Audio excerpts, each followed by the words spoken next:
একদা এক তরুণ দম্পতি তাদের পুরনো ভাড়া বাড়ি ছেড়ে অন্য একটি নতুন ভাড়া বাড়িতে উঠল।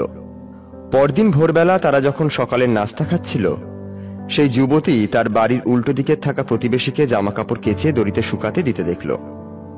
খেতে খেতে যুবতী তখন তার স্বামীকে বলল, দেখো কি বাজেভাবে জামা কাপড় কাচে ওরা, কিংবা হতে পারে ওদের জামা কাপড় ধোয়ার সাবানটা আমাদের মতো অতটা দামি নয়।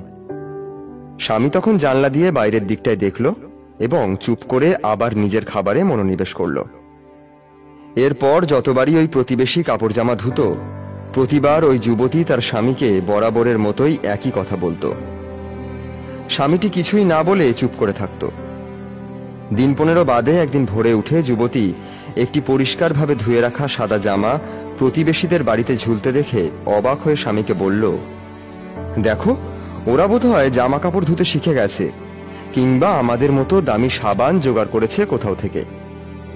স্বামীটি এই প্রথম মুখ খুলল এবং বলল, আজ আমি ভোরবেলা উঠে আমাদের কাঁচের জানলাটা বাইরে থেকে পরিষ্কার করেছি।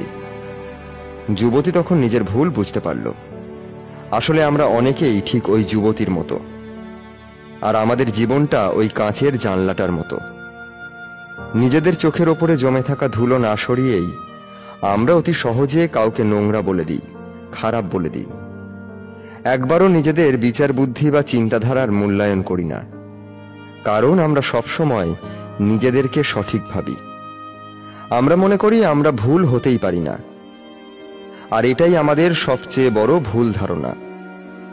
আর এই ভুল ধারণার বশবর্তী হয়ে আমরা আমাদের আশেপাশের মানুষগুলোকে ভীষণ দুঃখ দিয়ে ফেলি এবং পরে তা নিয়ে আফসোস করি। যদি ওই যুবতী জানলাটা একবার খতিয়ে দেখত, তবে সে অনেক আগেই নিজের ভুলটা বুঝতে পারত।